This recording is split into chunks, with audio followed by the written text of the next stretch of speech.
雑談です。真犯人です。ハラセンということで始まりましたハラセンラジオ、陣内智則の面白い方原田専門家でございます。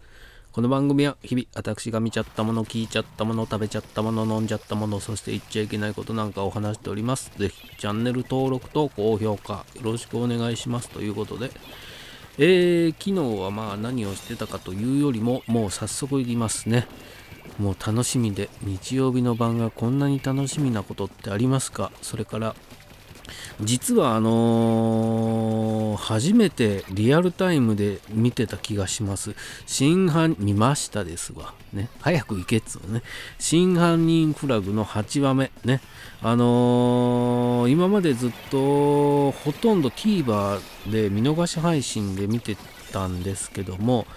この時間よく寝てるんですよ。一回寝るんですよ。だからリアルタイムで見たのは昨日が本当に初めてで、8話目にしてやっとリアルタイムでツイートもね、皆さんのツイートを追いながらなんか見ておりましたけども、真犯人フラグ8話目いよいよというかね、動いてまいりましたけど、今回あんまり動きはなかったんですが、それでもあれですね、まず林の先週の終わり、7話の終わりで林のね、不動産屋の林の、不倫の写真が出たことによって謝りに来るというか、弁解に林が涼介のところにやってきて、ほんとしどろもどろになりながらカフェで、ホテルの上のカフェバーでレストラン的なとか、プリンアラモード、プリアラ好きでしょみたいなしどろもどろになりながら新居の打ち合わせをしてたんだということで、一応涼介もね結構詰めては見たものの、一応信じるんですね。信じると、林の言うことを信じるというか、真帆奥さんのことを信じて、絶対そういうことはないだろうということで、信じるんですがですよ、何かしら隠してる、林は何かしら隠してるんだろうなってことがそこでもちょっとわかるんです。後半でもね、何か隠してるなって雰囲気が出てくるんですが、物語の時系列上でいくと、そこに、今度は二宮が心配して駆けつけてきて、林と鉢合わせちゃって逆に怪しまれちゃったりとかで、林はもう急いで帰ろうとしてタクシーを捕まえるんですが、そこに来たタクシーがあれですわ、週刊追求の川村が乗ってきたタクシーで、川村にこう詰められるとね、本当に、不倫はしてないんですが、他に何かあればつって名刺を渡されると。で、翌日ね、相良さん、涼介が会社に行くと、もうワイドショーでその不倫のことで持ちきりなんですね。でそれを会社の同僚がみんな見てる。特に部長かな、黒田大田黒がもうキャッキャしながらね見てるわけですが、そこでみんなが同情してというかね、相良さんに見せないように、気を使ってくれて、お茶でも入れましょうかとかなんか話をはぐらすんですが、結局僕ってこう同情されてるのかなって、屋上で二宮さんと2人でこう話すシーンなんかがあって、世間の目は炊飯器、誘拐事件の、相良さんよりも、話題はその不倫の相手、それから林の方に目が向けられていくと。で林は林の方でこう会社でそれが問題になりまして、本当にやってないんだな、じゃあ嘘はいかんぞっつって記者会見をして、一応こう弁解をするんですが、それが轟建設の社長のね、耳にも当然入っていて、で轟建設とその林の会社とでのビッグプロジェクトがどうもあるようで、それのことも大丈夫ですかみたいなんで、いや次やったら許さないよというか、そういうシーンがありまして、何かしらね、そこでもね匂わすんですよね。こう林が何かもう一個問題を抱えてというのも、林自体が轟建設のその娘轟マリナと婚約関係にあって、これが破談になると会社的にもやばいね、という立場で、しかし林の素行がそれほど良くなくて、僕はねこう見解ここ後で言いますけども、こうなんじゃないかという僕なりの見解がある。そんなんでその2人の仲がとても重要だと、会社にとっても、林にとっても重要だってんで、そんな林がこうごめん遅れちゃってじゃないごめんっつって行ったところに轟マリナと待ち合わせをしてて、そこにプロビンが突撃をしてくると。でプロビンはこうね、新キャラ発見ってキャッキャ言いながら轟マリナにこう詰めるんですが、逆にこう返されてしまって、ごめんこれ使えねえっつってそそくさと退散するんですが、でそこの強気でね言い返したマリナを見て、やっぱ俺マリナしかいないわっつって2人抱き合うんですが、何かここでもね私はねいいけど、お父さんはいろんな探偵以上の何でもしてくる人を使ってでもこう過去を調べるわよとちょっと脅されるんですよ。で林は林で何かねまだ何かあるというか、別の僕の予想ではこう1枚目の写真ねは特に何も怪しいことはなくて、若干の下心があってホテルで打ち合わせをしてたんだろうとは思うんですけども、その下心を隠すためにこう対凌介に対してはしどろもどろになってて、でマリナに対してはこれじゃなくてもう一つか二つか分かんないですけど、何か隠し事があってこうちょっと焦っている感じなのかなって僕は思いましたね。で2枚目の写真が11年前のことで11年前にはその大学のサッカー部の同窓会で真帆さんと会ってるんですね。唯一そこで会ってると。でその時にいろんな考察を見ると、その時に浮気をしてたまたまその時に相良さんって凌介も大阪で単身赴任をしてたりとかでひかりちゃんのお受験のことでこういろいろなんていうんですか、ママ友に虐げられていたのを相談してたんですね。それを菱田さんに相談したりしてて、でそれ絡みなのかどうなのか、同窓会で持ち帰られたのかどうなのか、あれが本当に真帆さんなのかどうかっていうのはあるんですが、その2枚目の写真が真帆さんだとして、で最後これ菱田さんが家にずかずかと上がってきて証拠があるっつって浮気をね、真帆さんは浮気をしてたっつって証拠があるっつって家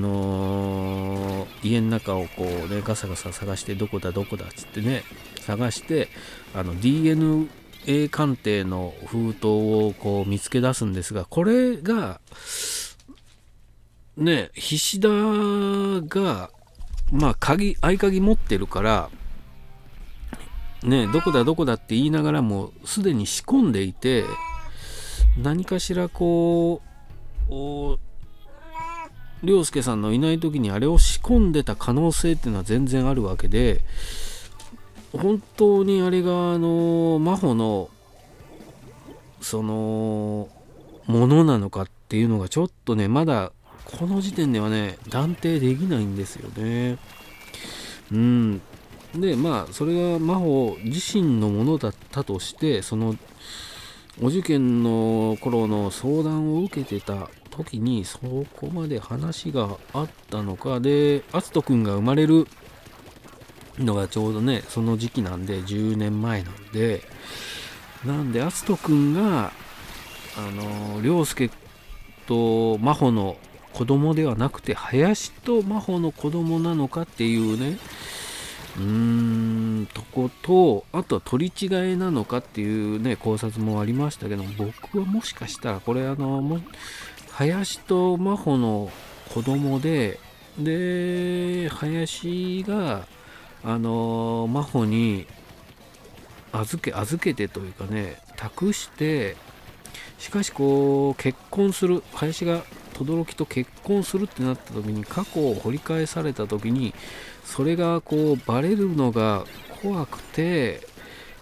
篤人を誘拐して、でいやでもそれはおかしいか、どうなんだろう。一つ疑問なのはやっぱり僕はずっと群馬での痕跡が篤人だけないっていうのが、これ前も言いましたけども、そこだけ気になってるんですよね。で真帆さんと光に関しては群馬で指輪が見つかったりとか、足跡があったりとか、足跡はまあ犯人の可能性もあるんであれなんですけど、あるんで、篤人くんだけねなんか別なんですよね。でそれ篤人くん絡み、林に関しては篤人くん絡みなんだろうとは思うんですが、浮気をしてたのか不倫をしてたのかどうかは別として、何かもう一つこれは轟マリナに対して隠していることがあるんだろうなって、それが11年前のことなのかまた別のことなのかというところでね、だからこの事件全体は、昨日の回を中心に考えると、林の結婚をめぐり過去の清算のために何かしている、篤人くん絡みなのかなとは思うんですけどね。それをじゃあなんで菱田がそれを知っているのかっていうね。なんでやっぱりDNA の鑑定の袋はこう菱田が潜り込んで仕込んだんじゃないのかな。で報道が出てる時にニヤニヤしてね、そのワイドショー菱田さんが見てる時の服装がホテルでね撮られた写真と同じ服装だったっていうぐらい、本当にストーカー的なね立場で振る舞ってますが、菱田は多分ねあとはあれかユニフォームを頼んでて、それを口止めして、だから押し入れにはもしかしたら破れたもしかしたら多くの意見としては篤人くんの破れたユニフォームがあるんじゃないのかなってね、それを見てびっくりした何でした菱田さんとこの子供ね、なのかなっていうのはあるんですが、どうなんだろうかね。ますます分からなくなってきたのと、あとなんか変な教団でね、あれがバタコなのかクレーマーのね、それとも包丁、バタコイコール包丁研ぎ女、それから仏壇のあれね、それからハンバーグ、あれが教団の全くそれが同一人物なのかっていう問題もありますが、あとあれね、生駒ちゃん元木さんがね、私来週インフルになっちゃうかも言ってて、来週何か何かしなくちゃいけない。これ元木はこれ何をしているんだろうかっていうのも気になりますが、これもわかんないな。わかんない。で、あと二宮さんを襲ったのはおそらく林だろうと思いますけどね。誰なんでしょうか。いやー、まだまだわからないことがありますが、唯一僕がこう睨んでいるのは本当に篤人の群馬の痕跡。それからね、散々言ってますが、日野が怪しいと、ノバウの試乗の時の。で、そこにね、僕はあれを、穴番を見てなかったんですが、穴番夫婦がやってきて、ちょっと釜かけるみたいなシーンがあったんで、あれを見ちゃうと、日野ってじゃあ、意外に怪しくねえのかなって思っちゃうんですよね。言うかなっていうところでね。なので、これ、ますますちょっとわからなくなってきましたが、涼介さんがね、意外にこう、なんていうんですか、こう、のんきな感じじゃなくて、詰めるシーンなんかも出てきたんで、こう、ちょっと覚醒しだしてきたのかなっていうのはありますが、なんといってもこの林で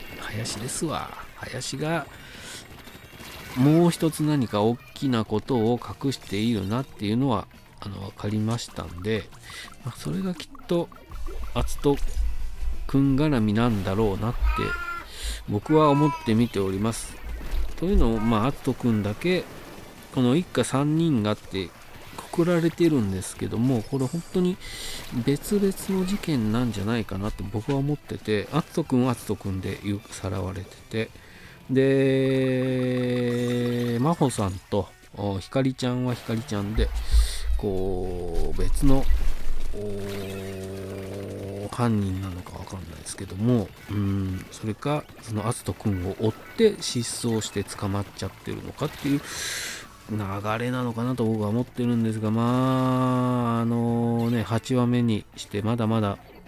たくさんの謎がありますし、あとずっとね見てない方でもこのホームページのねネタバレのあらすじが本当にあれですよ、小説を読んでるかのような面白い感じでね、ちゃんと主要なところは書かれておりますんで、見逃してる方もHulu だったら全話、それから TVer で1週分なり、それでホームページのねあらすじを見て追っかけてぜひご覧になってくださいと。今日はももちゃんがギャーギャー喧嘩をしちゃって怖いよはい、チャンネル登録とまたあれをやらなくちゃね、これは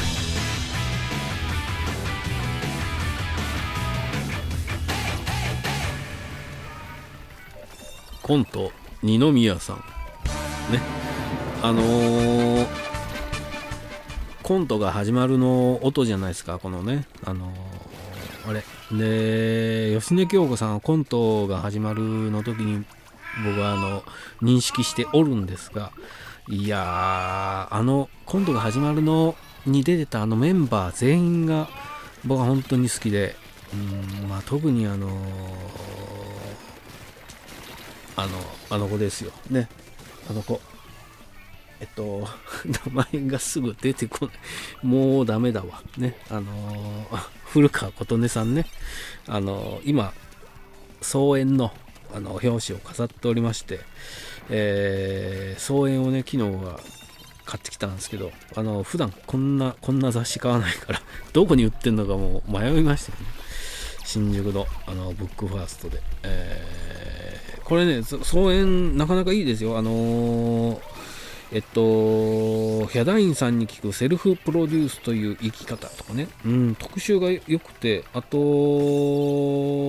森田義満監督の特集もされております。総演1月号も合わせてね、見ていただければなと思いましたね。あとはチャンネル登録と高評価よろしくお願いします。ありがとう